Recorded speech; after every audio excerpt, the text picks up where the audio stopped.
और औरत को डराने के लिए सबसे ज्यादा अच्छा यही है कि सोशल मीडिया पर कैमरों के सामने उसके कपड़े फाड़ दिए जाएं, जो सरकार लगातार कर रही है। तो ये तो हर तरह से चुनाव जीतना चाहते हैं, चाहे इसके लिए इनको बलात्कार करने पड़े, चाहे चीर हरण करना पड़े, चाहे किसानों को मारना पड़े, चाहे रिपोर्टर को मारना पड़े। इनको तो सिर्फ यूपी की सत्ता को लूटना है। तो आप ये देखिए कि सन 2016 के बाद लगातार मॉब लिंचिंग शुरू हो गई, लगातार ये जो लड़कियों के हैं बलात्कार शुरू हो गए, सामूहिक बलात्कार शुरू हो गए, और तमाम के तमाम करने में आप देखिए कहीं ना कहीं बीजेपी के नेता निकल कर आते हैं। चाहे कोई भी सेक्स स्कैंडल हो उसमें भी बीजेपी वाले निकल कर आते हैं। और हमारे लिए बदतरीन शर्म की बात यह है कि बीजेपी में जितनी भी महिलाएं मिनिस्टर हैं, ये मुंह पे दही जमा के बैठ जाती है, कुछ नहीं बोलती।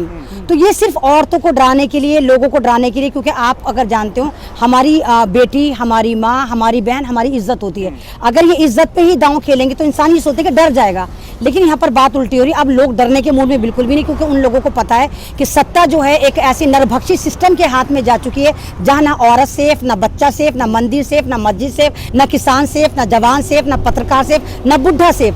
तो ये उसी के अंदर एक टेरर की राजनीति है, एक डर का माहौल पैदा करना चाहती है बीजेपी सरकार, या आप कहिए योगी महाराज। इनके तो हर नारे फेल हुए। इन्होंने तो हमेशा कहा था, इनका तो पहला नारा था महिला के सम्मान में भाजपाई मैदान में, है ना। अब तो यह कि बलात्कार के सम्मान में भाजपाई मैदान में, जहां बलात्कार होता है ये सारे के सारे पहुंच जाते हैं बलात्कारियों को बचाने के लिए, और ये तमाम काम ट्विटर पर करते हैं। अगर ये धर्म को वाकई लेकर चलते या हिंदू राष्ट्र का वाकई इनको फिक्र होती, तो अभी आप देखिए कि कल भी एक मंदिर में पुजारी को पीट पीट कर मार दिया गया। तो क्या वो मंदिर हमारा नहीं था? क्या वो हिंदू राष्ट्र का नहीं था? क्या वो उत्तर प्रदेश का नहीं था? तो ये तो इस तरह की हरकतें करते हैं। एक दंगाई पार्टी है, और इनको पता है कि यूपी में इनको तमाम लोग डिसऑन कर चुके हैं। किसान इनको हराने के पूरे मूड में, जैसे किसान इनको बंगाल में नाको चने चबा कर आया, ऐसे किसान इनको इस वक्त यूपी में करेगा। तो उसी के डर की वजह से ये डर की राजनीति कर रहे हैं कि पुलिस वालों के साथ मिलकर ये किसी को भी मार रहे हैं। आपने देखिए कि अभी अखिलेश की पार्टी में इन्होंने कैसे फुटबॉल बना के अखिलेश की पार्टी के इन्होंने कार्यकर्ताओं को मारा, कोई सिंगल FIR नहीं। तो ये सिर्फ डरा रहे हैं, एक तरह के ये मॉडर्न हिटलर हैं जो भारत में पैदा हो गए हैं। पता नहीं, बस यही एक स्ट्रैटेजी बनानी चाहिए। किसान बेचारे बहुत सीधे होते हैं, सच्चे होते हैं, वही बहुत बड़ी बात है। अगर दूसरी पार्टी चाहे, या अखिलेश ही चाहे, या कांग्रेस चाहे, वो मंच पर आए किसानों के और उनको कहें कि हम 33 तुम्हें देते हैं टिकट, तो हमारे साथ हो। मगर इस तरह आप किसानों को अपने साथ लेकर चलेंगे ना, कि इनको यकीन दिलाएं कि वो पार्टी उनके साथ है। और यकीन किस तरह दिलाएंगे? जब आप इन लोगों को अपनी पार्टी के अंदर लेंगे। तो कांग्रेस हो, चाहे मुलायम हो, चाहे क्या नाम है हमारी मायावती जी हो, वो किसानों के बीच में आए, उनको यकीन दिलाएं कि वो किसानों के साथ में 20-20, 30-30 टिकट दे दें उनको।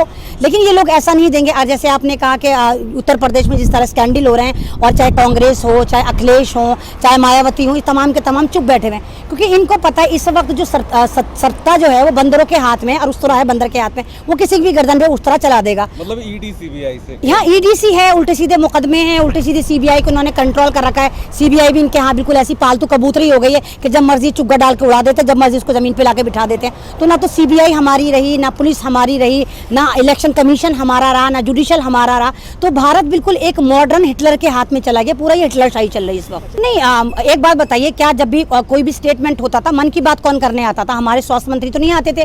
किसी भी मंत्री का बयान मन की बात में मोदी जी कहते थे। तो यहाँ तो हमारे साथ बहुत ज्यादा ठगी हो गई। हमारा इंजन खराब था, डिब्बे बदल डाले। अगर हम ये सोचें कि हमारी भैंस या हमारी गाय दूध नहीं दे रही है, तो हम खूंटा बदल लेते हैं, तो क्या वो दूध देने लगेगी? तो मोदी जी ने बिल्कुल ऐसा ही काम करा है। लोगों को शिकायत मोदी जी से थी, सरकार से थी, प्रमुख जी से थी, हमारे मुखिया मोदी जी थे। इन्होंने क्या करा? तमाम मंत्रियों को, संतरियों को चेंज कर दिया। तो इस तरह नहीं होता। और सबसे बड़े तो हमारे कृषि मंत्री थे, इनको क्यों नहीं चेंज करा? सबसे ज्यादा तो इनसे नाराजगी थी भारत में, वो तो एज इट इज बने हुए हैं। तो ये सिर्फ ड्रामेबाजी भारत को गुमराह करने के लिए करा गया, और 54 से 77 बना दिए कि भाई जिन्होंने पहले लूटा था, अब ये दूसरों को अपॉर्चुनिटी, तुम भी जितना लूट सकते हो लूट लो। नहीं तो नरेश सिंह तोमर ने करा क्या? उन्होंने कोई सम्मेलन नहीं करा, उन्होंने कोई बैठक नहीं करी। अब भी उन्होंने कल परसों किसानों से कहा है कि हम बैठक करने को तैयार हैं, लेकिन 3 काले कानून के अलावा तुम कोई भी बात कर दो। तो पागल समझ रखा है बावले आदमी। 3 काले कानून पे तो बैठे हुए किसान, किसी और बात पे थोड़ी बैठे हैं। तो 3 काले कानून पे अगर ये बैठे हुए, तो वो कह रहा है बावला के नहीं, दूसरे वाले पे बात करो। यानी हम जमीन की बात करते हैं, वो कह रहे हैं जमीन को छोड़ो, तुम आसमान पे सितारे को हम तोड़ के ला देंगे। तो ये सिर्फ बेवकूफ बना रहे हैं और कुछ नहीं। और इनको भी पता है कि किसानों को ये हटा नहीं सकते, क्योंकि भारत के किसान है ये। ये सिर्फ एक तरह के ये तमाम आरएसएस के छोटे छोटे बम हैं। बड़ा बम जो है हमारा जो आरएसएस का मुखिया प्रमुख है वो तो कह रहे हैं कि आपको भी पता होगा कि मोहन भागवत ने भागते भागते एक स्टेटमेंट दिया कि हिंदू और मुसलमानों का डीएनए एक है और पूजा के आधार पे आप इनको अलग नहीं कर सकते। वहीं इनको मानने वाले, इनके अनुयायी, इनके यहाँ चाय बनाने वाले मोदी जी हमारे, उन्होंने क्या बोला था लास्ट ईयर कि हम कपड़ों से पहचानने कौन आतंकी है। तो मोदी जी ने तो चाय आरएसएस के हेडक्वार्टर में बनाना सीखी थी, तो क्या इन्होंने मोहन भागवत ने भागते भागते मोदी का गिरबान पकड़ा था, तू बोल क्या रहा है, हम तो आपस में भाई भाई है। और जिस तरह भी आप देखिए वो नरभक्षी जो आनंद है, सरस्वती आनंद है, वो कह रहा है कि जामिया पे बम मार दो, अलीगढ़ पे बम मार दो, तबलीग की जमात पे बम मार दो और दारुल उलूम देवबंद पे बम मार दो। उस पर कोई कार्रवाई है नहीं। क्यों नहीं कार्रवाई? जब तुम्हारे बगौल डीएनए एक है तो इनका डीएनए कहाँ से मिलता है? क्या इनका डीएनए नाले से मिलता है जो नफरत बांट रहे हैं? तो इनका हाल ये हो गया है कि चोर से क्या चोरी कर, चौकीदार से क्या चौकीदारी कर, शाह से क्या पकड़ ले और अदालत से क्या छोड़ दे। तो ये सारे का सारा सिर्फ ट्विटरबाजी कर रहे हैं। इनको पता है कि दुनिया में सरकार बेनकाब हो गई है। पूरी दुनिया में इस वक्त भारत की सरकार ट्रोल करी जा रही है और पूरे भारत की जनता इस सरकार के खिलाफ है। 1-8% इन तमाम भगवावादियों को छोड़कर, ये जितने जाफरानी फंगस हैं, सिर्फ यही 2-2 रुपए पर कमेंट लेके ट्वीट कर रहे हैं। अदरवाइज पूरा भारत एकजुट हो चुका है। ना वो हिंदू रहा ना मुसलमान, सब भारतीय बन चुके हैं इस वक्त।